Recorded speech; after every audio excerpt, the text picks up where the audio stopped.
Guys, welcome to About Time with Michael again. Thanks for waiting for the next episode. We are going to talk about some special watches. Actually, we're going to talk about one, and then we're going to do a whole bunch in a whole bunch of different episodes. Ronnie's brought some pretty cool stuff down. We've got a 1680 Submariner, which we want to show you from 1977. 78, I think. 78. Yeah. How did you acquire this watch? Bought this watch off a mate of mine, Andrew Tolley. Nice guy, he's still in the watch game, has lived in Thailand for a long time. Hi Andy, if you see this.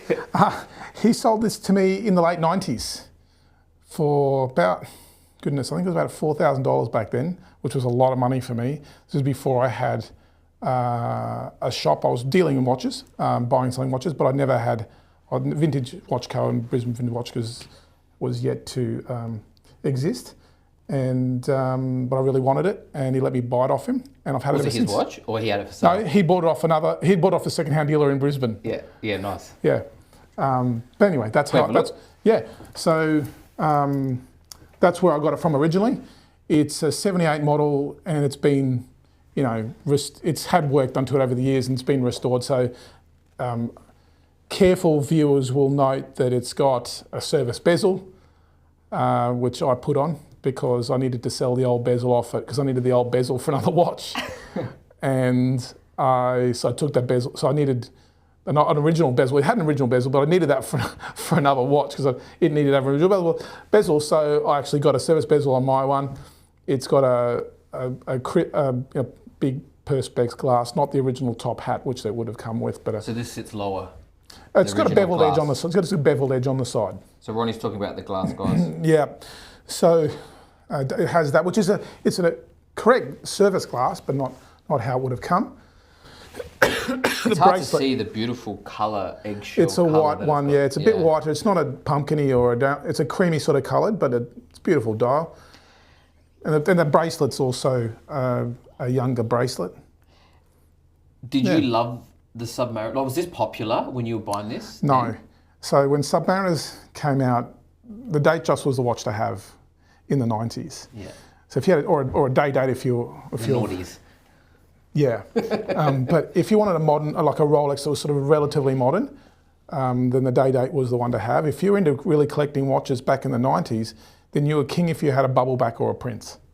If you had a bubble back or a Prince, you were the best of it. That was the top you could be. And if you had a jump out Prince in platinum or anything crazy like that, that was God above. Really? No one had that, right? Very rare stuff to buy. And super rare and beautiful watches, but unfortunately, largely the market's sort of not done much with those. But I really wanted a Submariner. I had other things in my collection, but I really wanted a Submariner, and I loved that watch, and so I bought it. So why the 1680 over, say, I think would have been a 16610 at the time? Well, I didn't like the sapphire crystal. Okay, prefer the acrylic. Yeah. I prefer I like the look of it. The no date sub was the poverty pack one. Yeah. Right. I thought you don't know what date it is. No, that's right. And I didn't want the poverty pack one. I wanted the better one with the date, because it was better and it had a better chronometer-rated movement. I didn't realise that the movement was the same. I didn't know. Okay, I didn't really know, but because it's basically the same movement. You know, just one's COSC certified and one isn't. At that time, I didn't realise that. So I just wanted one that was better, because it was chronometer rated, you know, superlative chronometer officially certified. That was me, you know, that was better. Yeah. That was so, and I wanted a Submariner, so I bought that, and Andy helped me buy it. He took a whole lot of trade-ins, because I had no money, right? So I traded in all these other things. Can you let me have the Submariner? And I remember selling him a whole lot of stuff, and I've had it ever since. It's a beautiful watch. Lovely watch. It's well used. I mean, it's not a great example, but so $4,000 in 19. I would have been late 90s. Late 90s. Yeah. And what's something like this worth today for the viewers at home? Well, I've come off a bit in the last 2 years. These days, a good one, probably 16 grand, maybe. No papers, yeah. Yeah, for an average looking one. Yeah. I've seen them go up to 30,000 for some of them. Oh, if you've got a red one. Oh, yeah, now we're talking. Yeah. Plus that, yeah. If you've got a red one that's meters first, more. If you've got a beautiful red one with box and papers. See, when I had that, no one cared about a replacement bracelet. No one cared about the bezel insert not being, you know, correct for the age. No one even knew about what mark dial things should have. No one had gone to the effort to research that and publish their research. I mean, some dealers knew, who were really experienced. I didn't know at that stage. I know now, but back then I didn't know. Yeah. I mean, I knew not long after, found out the hard way, but also back then people didn't really play around with things too much. If you had an old Submariner, it wasn't worth much anyway. Yes, so they just left it as it is. Just left it as it is. Just sell it, you know, and that was it. I miss those days. I think it's cool, like, you know, someone that just buys, you know, original guy that, you know, is wearing the watch, walks in, wants to sell it, or, you know, and there's just so much purity in that, knowing that guy's worn that all his life. You'd end up buying off the original owner almost every time. That's a beautiful thing, because, you know, you get some young guy walks in and goes, you know, I don't mind it when they've got it from dad or grandpa or something. That's pretty special too. But you've always said buy the seller. Buy the seller. Look, you get a good feel of.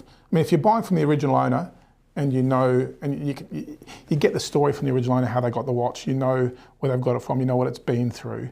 So by far the best way to buy a watch, if you know what you're buying and you know the original owner hasn't paid with it. Yeah, sure.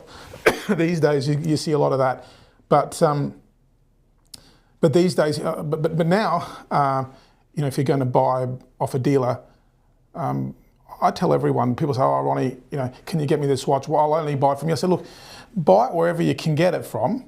But buy the dealer and make sure you can. It's somewhere where you can take it back if there's a problem. Yeah, and buy the best example and you can get for the money. Yeah, best you can afford. Best you can afford. Best you can afford. I mean, the best example is double sometimes. So best you can afford. Answer me this. So Rolex used to swap out. Obviously, they want their watches to look premium and obviously come back fully pressure tested. And if you had peeling on hands and things like that, Rolex would always service your dial in your hands and put new ones in to make it, you know, look presentable. Or not glow anymore. Correct. Yeah. So they wanted the luminous to come up again. That was a big thing, yeah. Well, we have a lot of clients that sort of come in and, you know, they say, oh, no, I don't want to send it to Rolex because, you know, they're going to swap everything out. Now, they used to, but I'm pretty sure Rolex are pretty good now with this stuff. Like, they message us or email us sometimes. What's your preference? What's your preference, yeah. How do you feel about, like, service dial, service hands? How do I feel about them? I hate them. Look, I mean, no one needs me to tell you that it's going to, you know, decrease the value of the watch. I'm not here for that. Everyone knows that. But certainly, it's about fit for purpose. We had a guy, and you know, he was in the shop. He didn't want the old dial in the watch. We tried to tell him, please, you know, no, I want it to glow. I want this to glow. So we sent the watch away and it came back glowing and he was wrapped. That's what he wanted. That all the time. That's what he wanted. Yeah. And that's okay. But from a point of view of collecting vintage watches, and let's face it, people who collect vintage watches like this, we're 1%. The 99% of people who have these Rolex watches and other watches, they're original owners or families of original owners who have bought them to wear. They're not people that are crazy like me who buy them because it's got a certain mark dial or a certain type of bezel insert or so on and so forth. So, you know, I say to people when it's got service stuff, look, if you're buying vintage, always avoid service components. As much as possible. Yes, because future investment value will not be there. And but these days it's more important than that. You've got to buy the right mark dial, which means that there's different versions of a 1680 dial. So then you've got to do research. Now we're looking into, say, like a 1975, 1976, 8, what dial, what serial when number. Did it come out? Does it match the serial range? Does that dial match the serial range? Does the bezel insert match the serial range? Does the bracelet match the serial range of the watch? But Rolex also did, like I've read lots of things about, say, you know, an earlier serial number might have a slightly later dial, like as they're transitioning over and things like that. That's normal too? I'm not sure that Rolex have the records. If they do, they haven't really released the records for that. But it's true, there's transitional models, and I don't know that there's any really set rules that people know. Well, certainly I'm not aware. But I mean, there's guidelines, and you can know when something's wildly out. Yeah. So if you see something with like mine, for example, right? If you see my bezel insert, it's not 1978 immediately. Yeah. You can tell. Put it under a UV light and it glows like a Christmas tree because it's luminova, the pearl, you know, in the insert, right? The font is also thinner. That's a sign of of a late 90s, early noughties bezel insert, which is exactly when I took it into Singapore Service Centre to get the bezel replaced. The bracelets offer 16-6-10. Okay, still fits, looks good, wearable. The end links are wrong. People will pick on that. I don't. It's just my watch. I love it how it is. Oh, that's a good thing. And I think you haven't obsessed yeah. over it. I'll show the guys one more time at home so they can see. I still like it. It's Ronnie's watch. It's a beautiful 1680. I think for people, buy the one you love. When it comes to vintage watches, okay, obviously things have to be correct, but also buy what appeals. You've got to look at it and like it. Don't just buy it because someone tells you that it's worth more. You got to like it as well. And they're all different. Everyone's got a different patina, a different style to the dial, and that's buy it if you love it, and then you'll always be happy with it. Good advice from Ronnie, guys. That's his 1680. Next, we're going to talk about a beautiful, solid 18 karat gold Cartier. So stay tuned.